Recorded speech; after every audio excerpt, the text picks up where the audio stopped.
तो बच्चों अब हम लोगों ने अभी तक जो पढ़ा वो किरचॉफ लॉ और उसके एप्लीकेशन थे। मेरे ख्याल से कोई दिक्कत नहीं आई होगी यहाँ तक। तो अब हम नो लोग सर। स्टीफेंस लॉ की बात करते हैं, एक नई चीज सीखते हैं। Stefan's law for black body radiation.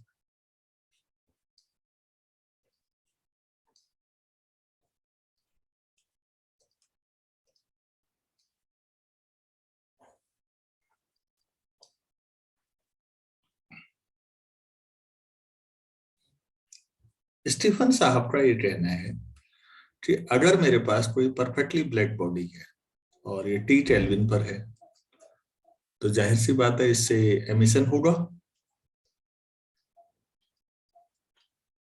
इसने एमिशन के बारे में कहा, ठीक है।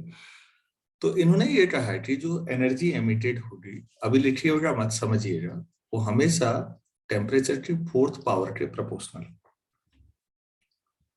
किसी बॉडी का जितना टेम्परेचर होता है उसके फोर्थ पावर के प्रोपोर्शनल एनर्जी उससे एमिट होती है अगर वो परफेक्टली ब्लैक बॉडी है। बहुत ही आसान है यार, कुछ है ही नहीं इसमें।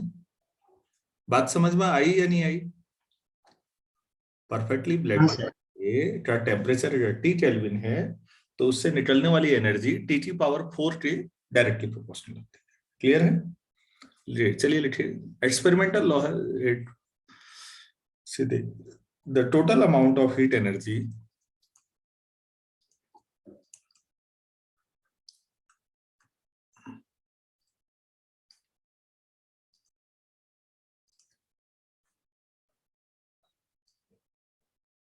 Radiant per second per unit area, radiant per second per unit area of a perfectly black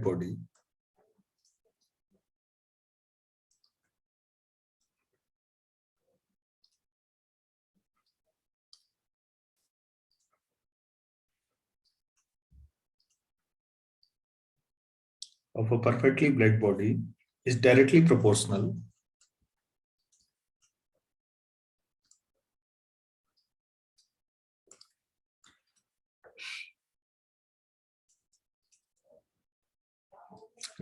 proportional to the fourth power of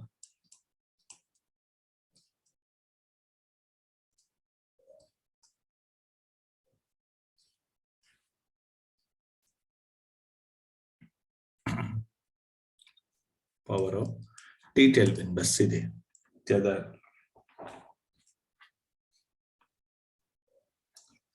तो अब आप लिख लीजिए, if temperature of black body is T Kelvin, then जो हमने ऊपर लिखा E proportional to T to the power 4 इस लॉ के अकॉर्डिंग, और E equal to sigma T to the power 4। ये स्मॉल सिग्मा है बच्चों, कैपिटल सिग्मा हम ऐसे बनाते हैं, स्मॉल सिग्मा ऐसे बनाते हैं, ये बताया होगा मैंने कभी। तो सिग्मा टू द पावर 4, तो सिग्मा कहते हैं स्टीफन्स कांस्टेंट। लिख लीजिएगा, सिग्मा इज कॉल्ड, ऑब्वियस है स्टीफन के नाम पर है तो स्टीफन्स कांस्टेंट।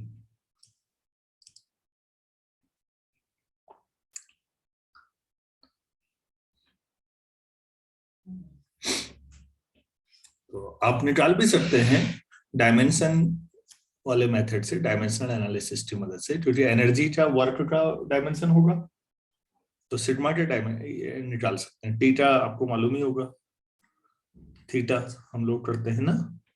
तो ये इतनी एनर्जी एमिट होती है ब्लैक बॉडी होने पर। क्या ये बात समझ में आई? Yes sir. इसमें कुछ नहीं है ऐसा, लेकिन बच्चों ये बहुत एक्यूरेट नहीं है, क्योंकि हमेशा एमिशन और एब्जॉर्प्शन दोनों होता रहता है। तो इसके बाद इसका एक मॉडिफिकेशन आया था। मॉडिफिकेशन जिस आदमी ने दिया उसका नाम है बोल्जमैन। ये जर्मन डबल एन लगाते हैं कई, तो बोल्जमैन कहते हैं इसको हम लोग, टी साइलेंट हो जाता है। तो बोल्जमैन ने इसमें ट्राई कि भाई वो तो ठीक है, ब्लैक बॉडी जिस में रखी होगी, जिस आइसोथर्मल एनक्लोजर में रखी होगी, या जिस सराउंडिंग में रखी होगी, अगर एनक्लोजर में नहीं है, सराउंडिंग में है, तो सराउंडिंग से भी तो बॉडी कुछ एब्जॉर्ब भी तो कर रही होगी हीट, और हीट एब्जॉर्शन और हीट एमिशन दोनों साइमल्टेनियस चल रहा होगा। आप एमिशन की बात कर रहे हो, एब्जॉर्शन की भी करते तो फिर एक रूल स्टीफन के लॉ का जो मॉडिफिकेशन है, तो उसे नाम दिया गया Stephen Boltzmann law. Stephen Boltzmann law, और वो ये है, लिखिएगा, इट्स मॉडिफिकेशन, बस एक लाइन लिख दो, हो गया आप। It's modification Stefan dash Boltzmann law is E equal to sigma t to the power 4 minus sigma t naught to the power 4, या सिग्मा टी की पावर 4 माइनस टी नॉट की पावर 4। अब आप कहेंगे साहब टी नॉट क्या है? T not लिखिएगा, तो T not is the temperature of surrounding, temperature of surrounding. तो सराउंडिंग तो नेट एमिशन ये होगा फिर सिग्मा टी की पावर 4 बाहर को और सिग्मा टी नॉट की पावर 4 अंदर को, तो नेट बाहर को कितना हुआ? दोनों का डिफरेंस। ये स्टीफन बोल्ट्जमैन लॉ है।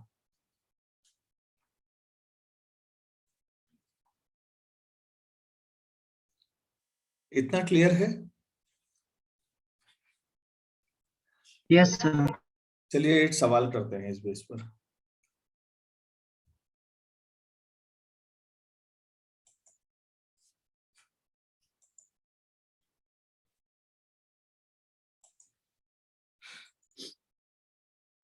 क्वेश्चन लिखिए, find the temperature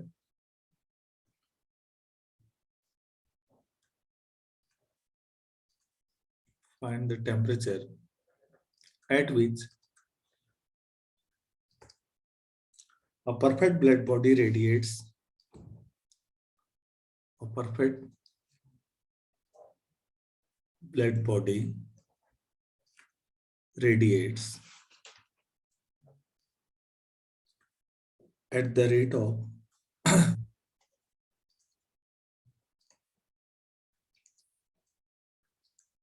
5.67 watt per centimeter square। Sigma दिया हुआ है 5.67 into 10 to the power minus 5 अर्ग per second per centimeter square per Kelvin।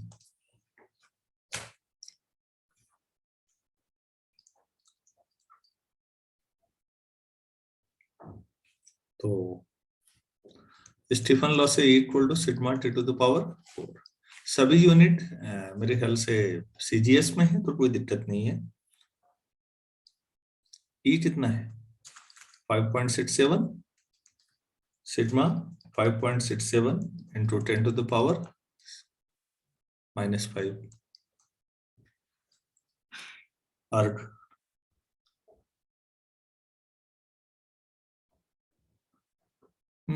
ई लेकिन हमारा जो था, एक मिनट, ये जो ई हम कह रहे हैं ना,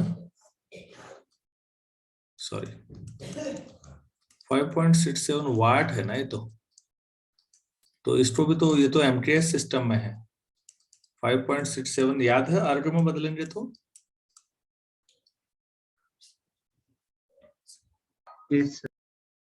ठीक है ना, इतने अर्ग पर सेकेंड पर सेंटीमीटर स्क्वायर। अब ठीक है, और sigma 5.67 into 10 to the power minus 5 अर्ग पर सेकेंड पर सेंटीमीटर स्क्वायर पर केल्विन। अब रख दीजिए प्लीज, तो क्या हो जाएगा? ई की value 5.67 into 10 to the power 7 equal to sigma t value 5.67 10 to the power minus 5 into t to the power 4. तो t to the power 4 equal to हो जाएगा 10 to the power 12. तो t कितना हो जाएगा 10 to the power 12 t power 1/4. तो 10 to the power 3 मतलब 1000 kelvin.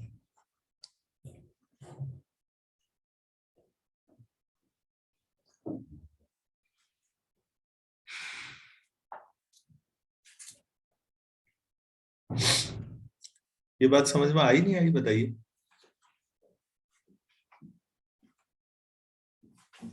आगे अच्छा,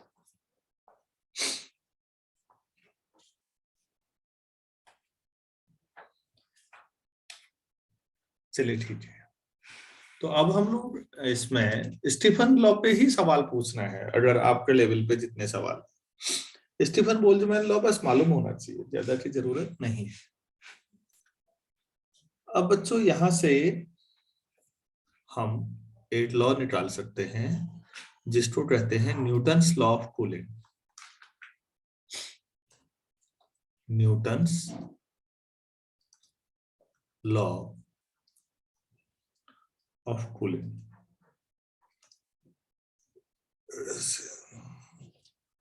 सॉरी,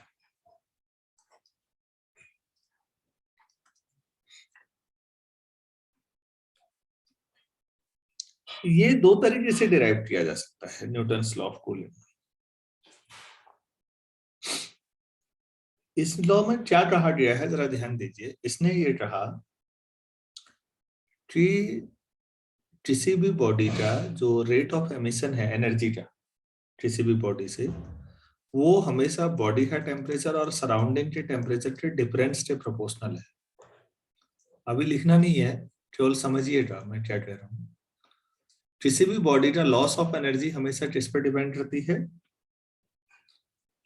बॉडी का टेम्परेचर और सराउंडिंग के टेम्परेचर जो डिफरेंस होगा उसके प्रोपोर्शनल है. डिफरेंस अगर ज्यादा होगा तो लॉस ऑफ एनर्जी भी ज्यादा होगा. डिफरेंस कम होगा तो लॉस ऑफ एनर्जी भी कम होगा. अब आप इसको समझिए. अगर मैं जाड़ों में, आजकल जाड़ों के दिनों में सोचिए, मैंने एक बाल्टी है और उसमें मैंने ये पानी गर्म किया और सपोज वो 60 डिग्री सेल्सियस पर है. उतना ही पानी दूसरी बाल्टी में भी है, लेकिन वो गुनगुना पानी माइल्ड हॉट बना रखा है मैंने. सपोज वो 35 डिग्री सेल्सियस पे रखा है मैंने. अब दो बाल्टियों में पानी रखा और घर वालों ने कहा चाय पी ले यार. मैंने सोचा ये भी ठीक है यार, चाय पीते हैं, 5-10 मिनट लगाते हैं और फिर नहा लेंगे, कोई दिक्कत नहीं है. 10 मिनट के बाद अगर आप देखेंगे तो ज्यादा हीट लॉस किसका होगा? जाड़ों में पहाड़ों में सोचिए. माना सराउंडिंग का टेम्परेचर भी मान लेते हैं 15 डिग्री सेल्सियस सराउंडिंग का. तो ज्यादा हीट लॉस किस में हुआ होगा बच्चों? बाल्टी ए में या बाल्टी बी में? ए में. जो टेम्परेचर डिफरेंस है बहुत ज्यादा है ना, यहाँ 60 और 45 का डिफरेंस है और यहाँ पर 35 और 55 20 का डिफरेंस है. तो यहाँ एनर्जी लॉस ज्यादा होगा क्योंकि 45 ज्यादा है, तो पर सेकंड एनर्जी लॉस ज्यादा होगा. बहुत तेजी से पानी ठंडा हो जाएगा. इसके मुकाबले जो गुनगुना पानी है वो बहुत धीरे धीरे होगा. यही जो सामान्य हमारी समझ है बच्चों, इसी को न्यूटन्स लॉ ऑफ कूलिंग कहते हैं. तो न्यूटन साहब ने कहा कि लॉस ऑफ एनर्जी जो है पर सेकंड कितनी एनर्जी लॉस होगी, ये किसी बॉडी के टेम्परेचर और उसके सराउंडिंग के टेम्परेचर के डिफरेंस के प्रोपोर्शनल है. तो चलिए अब नेक्स्ट पेज में पहले स्टेटमेंट लिखते हैं, फिर इसको दो तरीके से प्रूव करते हैं. पहला स्टीफन लॉ, अभी स्टीफन बोल्ट्जमैन लॉ जो हमने किया था उसका प्रूफ से कराते हैं पहले, और दोबारा इसको हम इंडिपेंडेंटली प्रूव करेंगे.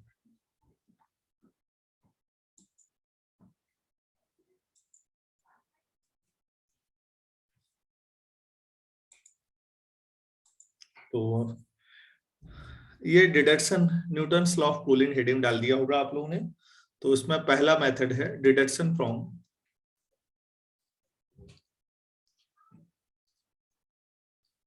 Stephen Boltzmann law. यहां से भी हो सकता है।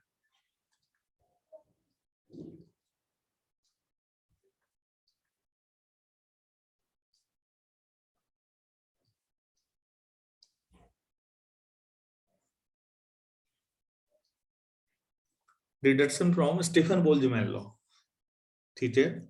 तो सीधे मैं लिख रहा हूं E equal to sigma T to the power 4 minus T naught की power 4।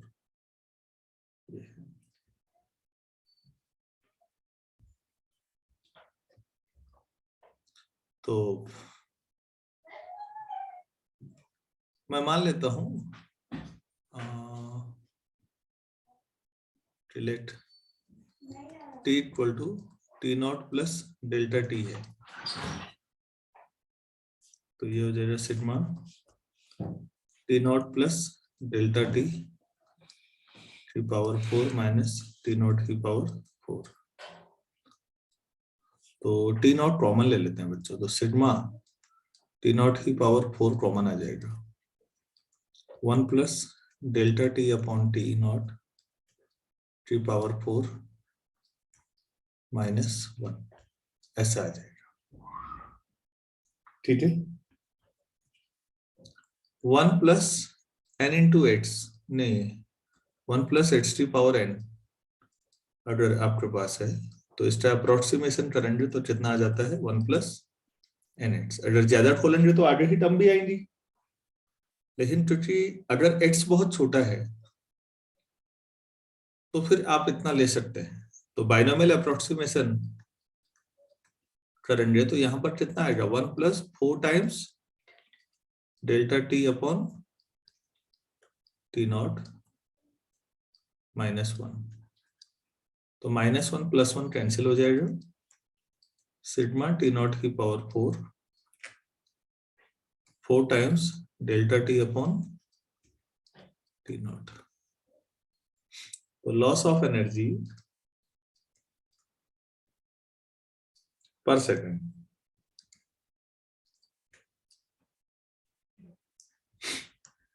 Four sigma T naught की पावर 3 इंटू डेल्टा टी।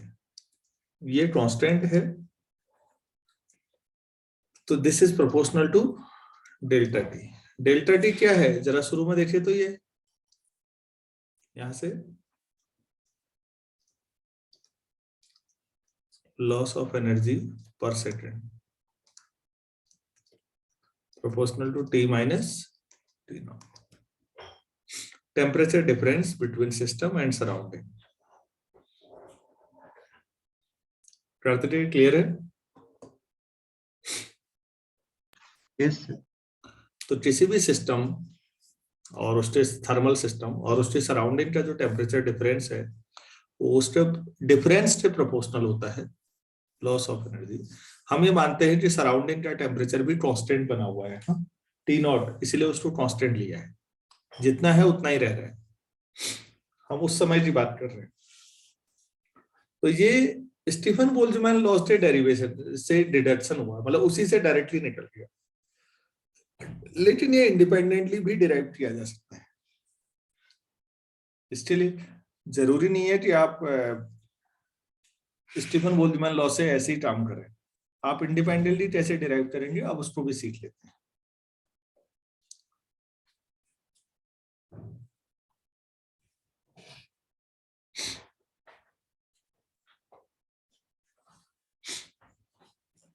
ये नोट कर लिया तो मैं नए पेज पे जाऊं।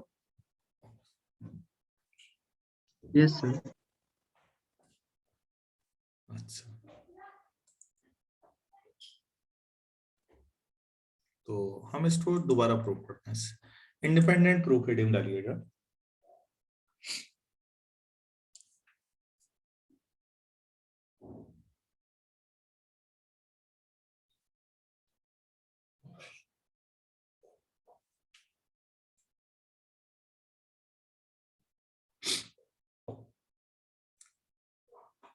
तो let us consider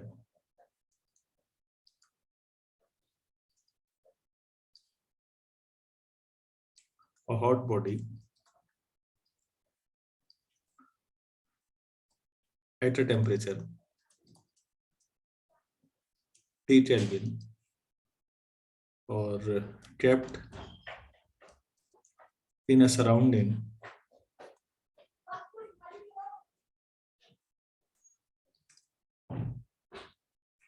with temperature T naught Kelvin. So rate of loss of heat, rate तो हमेशा टाइम के रिस्पेक्ट में होगा डी2 बाई dt, यही होगा या नहीं? रेट ऑफ चेंज हुआ ना, और चेंज अगर लॉस है तो बच्चों डेरिवेटिव हमेशा नेगेटिव होता है। कैलकुलस का रूल है कि अगर कोई चीज घट रही है तो उसका डेरिवेटिव कैसा आएगा? नेगेटिव। नेगेटिव। और अगर वो इंक्रीजिंग है, बढ़ रही होगी तो पॉजिटिव। मैं आपको एक सरल एग्जांपल से समझाता हूँ, देखिएगा प्लीज। ये साइन एक्स का ग्राफ है 0 से लेकर π/2 तक। तो साइन एक्स बढ़ता है ना 0 से पाई, इंक्रीजिंग है या नहीं? Yes sir. तो इसका जो डेरिवेटिव है बच्चों वो भी पॉजिटिव आएगा। अब यहीं पर क्रॉस का ग्राफ देखिएगा, क्रॉस ऐसे चलता है, क्रॉस डिक्रीजिंग है या नहीं? Yes sir. तो उसका डेरिवेटिव भी नेगेटिव आएगा। आप ट्रिग्नोमेट्रिकल लेना जरूरी नहीं है, अलजेब्राइक लेके देख लो। 1/x है, x बढ़ाने पे y घटेगा ना? Yes sir. तो ये इंक्रीजिंग हुआ या डिक्रीजिंग? Sir decreasing. तो इसका डेरिवेटिव भी नेगेटिव आएगा। मतलब ये सरल तरीका है बात समझाने का। ज्यादा अच्छा ये होगा बच्चों 12th की कैलकुलस में हम इन्हें प्रूफ करेंगे। 12th की कैलकुलस में कि जो चीज बढ़ रही होती है उसका डेरिवेटिव पॉजिटिव आता है, जो चीज घट रही होती है उसका डेरिवेटिव नेगेटिव आता है। और वैसे डेरिवेटिव रेट ऑफ चेंज होता है। तो ये डी2 बाई dt है, मतलब change in energy per second. लेकिन अगर वो लॉस आपको पहले ही समझ में आ रहा है तो आप माइनस लगा सकते हैं ना। तो ये रेट ऑफ लॉस ऑफ, तो अभी हमने न्यूटन्स लॉ पढ़ा था, हम उसका यूज करते हैं using Newton's law of cooling, जो अभी पढ़ा था, लॉ ऑफ कूलिंग। तो माइनस डी2 बाई dt जो आप पढ़ रहे हैं वो किसके प्रोपोर्शनल होगा? t minus T naught. तो प्रोपोर्शनलिटी साइन हटा दे तो माइनस डी2 by dt equal to some k times t minus T naught. k is constant. तो यहां से डी2 by dt equal to minus k times t minus T naught.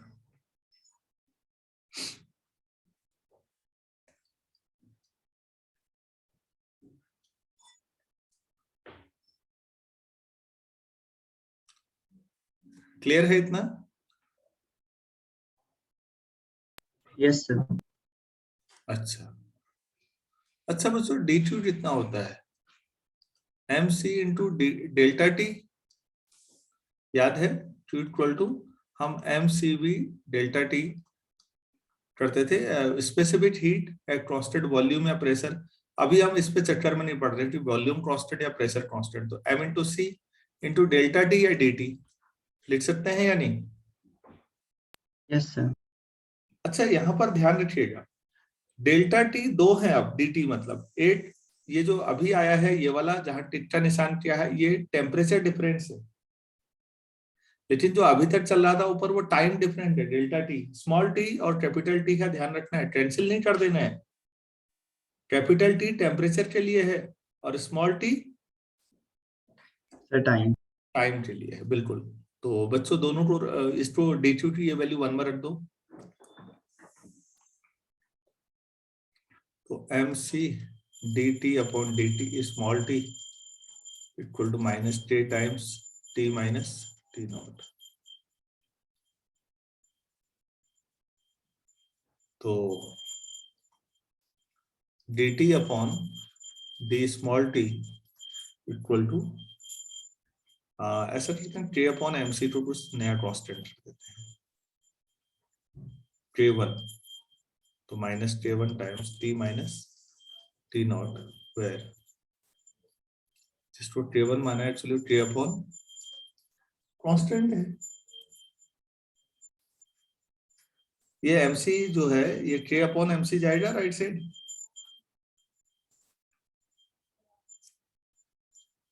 तो ये कांस्टेंट हुआ या नहीं? k पहले से ही कांस्टेंट लिया था आपने, मास सिस्टम का, मास और स्पेसिफिक हीट सब कांस्टेंट है। Yes sir. चलिए ठीक है, तो अब यहां से आगे dt upon t minus T naught equal to -k1 times d small t।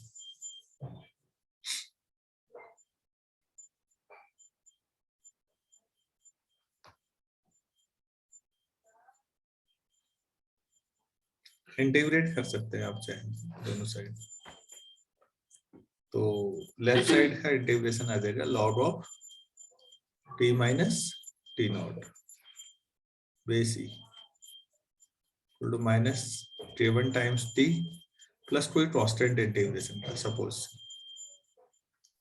Problem यह है कि बच्चों को कैलकुलस नहीं आती तो उनको लगता है गजब हो रहा है, जबकि हो बहुत एलिमेंट्री काम रहा है।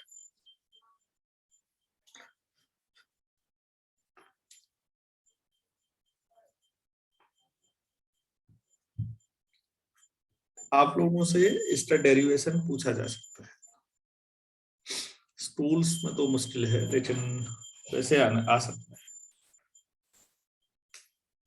तो एक तरफ log of t minus T naught का ग्राफ हो और एक तरफ स्मॉल t का, तो स्ट्रेट लाइन का ग्राफ है y equal to mx plus c format में।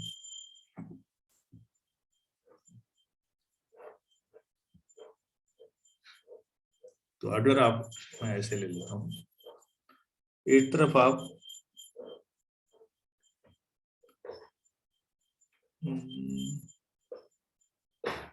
वाइट इसको माने, इसको log of t minus T naught को y कोऑर्डिनेट मान लीजिए और स्मॉल t को x कोऑर्डिनेट। तो ये ग्राफ कैसा आएगा? नेगेटिव स्लोप के साथ कुछ ऐसा लगभग, क्योंकि स्लोप नेगेटिव है, -k1 स्लोप है, तो ऐसा कोई ग्राफ बनेगा इसका। तो स्ट्रेट लाइन का graph log t minus T naught को अगर y मानते हैं तो y equal to mx plus c है ना, क्लियर है? Yes sir. तो ग्राफ ऐसा बन जाएगा, ठीक है। तो ये कूलिंग को शो कर रहा है, लगातार डाउन हो रही है चीज, इतना क्लियर है? हाँ सर। तो न्यूटन्स लॉ ऑफ कूलिंग भी मैंने आपको करा दिया है, उम्मीद है आपको ये सारी चीजें क्लियर हो गई होंगी जो आज कराई है। आज मैं इसको यहीं पर रोकता हूँ, अब आप लोग अपनी मेहनत दिन भर जितना कर सकते हो। नेक्स्ट क्लास में मैं जीरोथ लॉ ऑफ थर्मोडायनेमिक्स और फर्स्ट लॉ ऑफ थर्मोडायनेमिक्स पे बात करूंगा। अब प्रॉपर थर्मोडायनेमिक्स वाला जो सेक्शन है उस पर बात करते हैं, ठीक है? इसको यहीं रोकते हैं, अगर यहाँ तक कोई डाउट है तो बोलिए प्लीज। No sir. अच्छा, तो फिर ठीक है, शाम को मैं बता देता हूँ।